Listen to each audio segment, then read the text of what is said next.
Baghdad শহরে একবার ইমাম বুখারী রাহমাতুল্লাহ আলাইহি আসবেন, একটা খবর রটে গেছে। বাগদাদের উলামায়ে কেরামগণ হযরতে ইমাম বুখারী রাহমাতুল্লাহ আলাইহিকে একটু পরীক্ষা করতে চাইলেন যে ইমাম বুখারীর এত চতুর্দিকে খ্যাতি ছড়িয়ে গেছে। ইমাম বুখারী আমিরুল মুমিনিন ফিল হাদিস, হাদিস জগতের তিনি আমিরুল মুমিনিন, কত বড় পণ্ডিত আমরা একটু যাচাই করতে চাই। বাসরার মধ্যে, বাগদাদের মধ্যে যে সমস্ত উলামায়ে কেরামগণ ছিলেন, তারা মশওয়ারা সাপেক্ষে 10 জন আলেম তারা তৈরি হলেন এবং 10টি করে হাদিস তারা প্রত্যেকে নিলেন এবং প্রত্যেকটি হাদিসের সনদ এবং মতন বিকৃত করে দেওয়া হলো। হযরত ইমাম বুখারী রাহমাতুল্লাহ আলাইহি বাগদাদে এলেন, মজলিস কায়েম হলো। প্রথম আলেম ইমাম বুখারী রাহমাতুল্লাহ আলাইহির সামনে এসে বসলেন, প্রথম হাদিস শোনালেন।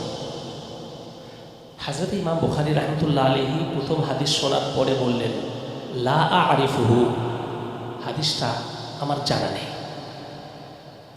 দ্বিতীয় হাদিস শোনানো হলো, ওই একই কথা, লা আরিফুহু, হাদিসটা আমার জানা নেই। তৃতীয় হাদিস শোনানো হলো, ওই একই উত্তর, লা আরিফুহু, হাদিসটা আমার জানা নেই। এরকমভাবে 10টি হাদিস তিনি শোনালেন একটা একটা করে। প্রত্যেকটা হাদিসের ক্ষেত্রে হযরত ইমাম বুখারী রাহমাতুল্লাহ আলাইহির ওই একই উত্তর, লা আরিফুহু, হাদিসটা আমার জানা নেই।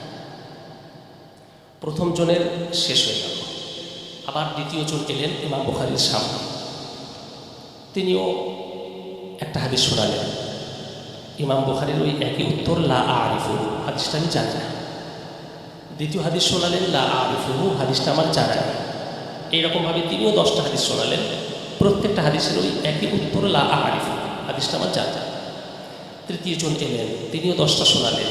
চতুর্থ জন, পঞ্চম জন, ষষ্ঠ জন, সপ্তম জন, অষ্টম জন, নবম জন, দশম জন, প্রত্যেকে 10টি করে হাদিস শোনালেন। 10 জন মিলে 10টি করে, 10 গুণিত 10, 100টা হাদিস ইমাম বুখারীকে শোনানো হলো।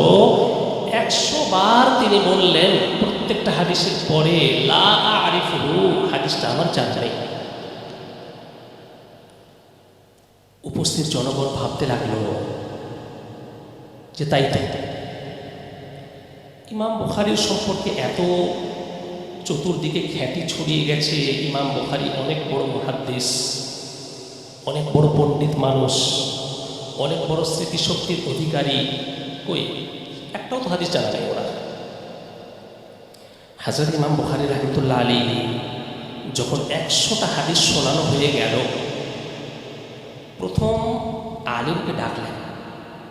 ডাকার পরে বললেন, আম্মা হাদিসুকাল আউয়াল ফাকুলতা কাযা ওয়া সাওয়াবুহু কাযা,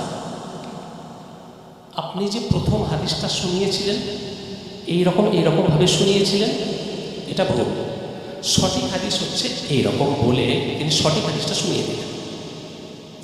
ও আম্মা হাদিসুকা সানি ফাকুলতা কাযা ওয়া সাওয়াবুহু কাযা, আপনি দ্বিতীয় হাদিসটা এইরকমভাবে শুনিয়েছিলেন, সঠিক হাদিসটা হচ্ছে এইরকম বলে তিনি সঠিক হাদিসটা শুনিয়ে দিলেন।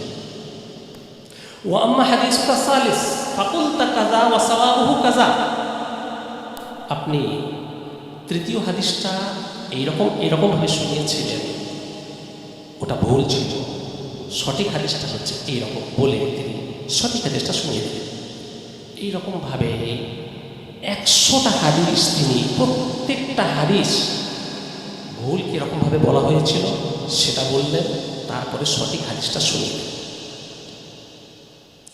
ঘটনাটা উল্লেখ করার পরে বুখারী শরীফের শারাহ ফাতহুল বারীর মুসান্নিফ হাফিজ ইবনে হাজার আসকালানী রাহমাতুল্লাহ আলাইহি উল্লেখ করেছেন, লিখেছেন